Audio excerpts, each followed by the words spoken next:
Let's be honest. You felt it.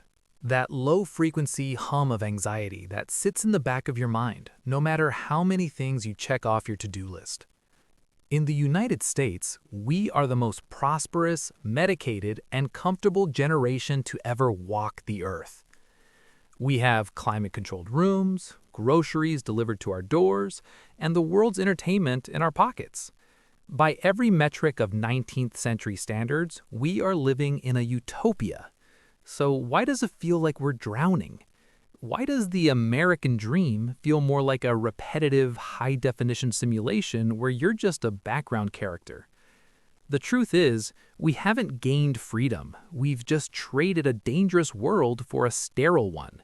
We've swapped the physical chains of the past for the psychological tethers of the present. Welcome to the age of comfortable numbness. A world where you are too well fed to rebel, but too spiritually hollowed to be happy.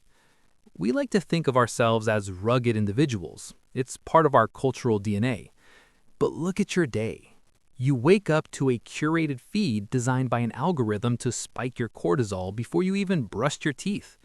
You drive a car you're paying off to a job that produces nothing tangible, sitting under fluorescent lights that confuse your biological clock. Every choice you make, from the coffee you drink to the political takes you post, has been pre-packaged and sold back to you as identity. This is the architecture of compliance. It isn't a conspiracy, it's an optimization. A compliant human is a predictable consumer, and a predictable consumer is a profitable asset. The system doesn't need your soul, it just needs your attention and your debt. As long as you're chasing the next version of the iPhone or the next must-see streaming series, you're too distracted to notice that the walls of the cage are made of your own desires. In America, we've committed a silent crime. We've killed the third place. Sociologists use this term to describe the spaces between the home and the office, the coffee shops, the parks, the town squares where people gathered naturally. Today, those places are gone or monetized.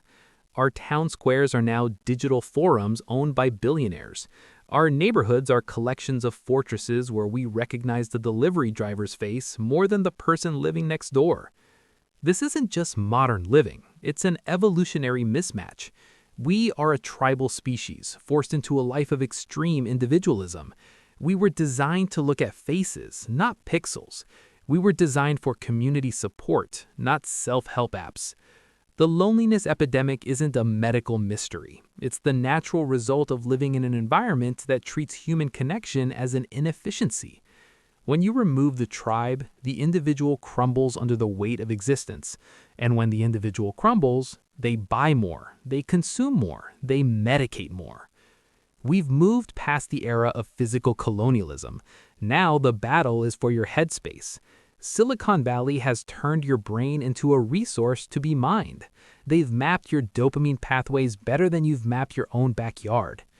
Every red notification dot is a digital fracking operation into your nervous system.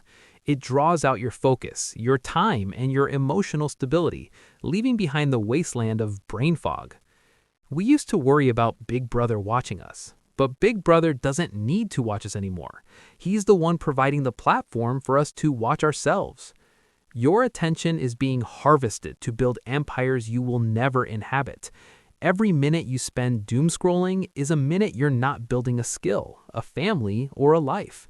And that's exactly the point. A distracted man is a man who cannot build anything that lasts. Choice is the grand illusion of the 21st century. We are paralyzed by the paradox of choice. In the 1950s, you chose from 3 TV channels and 1 career path. It was limited, yes, but it was grounded. Today, you can be anything. You can go anywhere. You can date thousands of people with a swipe. But this infinite choice doesn't lead to freedom, it leads to an endless what if. By trying to optimize everything, we enjoy nothing. We've turned our lives into a constant A/B test. We've become maximizers in a world where good enough is the only path to sanity. This restlessness is what keeps the gears of the economy turning. A content person is a dangerous person because a content person stops wanting. And a person who stops wanting is a person the system can no longer control. So how do we push back? How do we break the script when the script is all we've ever known? It starts with the realization that the most radical act you can perform today is being untraceable. Being untraceable doesn't mean disappearing into the woods. It means having a thought that wasn't given to you by a headline. It means having a hobby that doesn't end up on Instagram. It means building a life that the algorithm cannot predict. We have to reclaim our mental sovereignty. This is the pause menu of the real world. It's the ability to step back and ask, is this my desire or is this the noise? Because that voice, the one that isn't seeking validation or chasing a trend, is the only thing that can save you. This isn't about a revolution in the streets, it's about a revolution in your habits. First, decouple your identity from your production. You are not your job title. You are not your salary. You are not your productivity score. Second, rebuild the third place. Find a group, start a book club, force yourself into the friction of real-world human interaction. Digital connection is a supplement, not a substitute. Third, master your attention. Treat your focus like a finite, sacred resource. Starve the machines of your outrage. Feed your own soul with presence.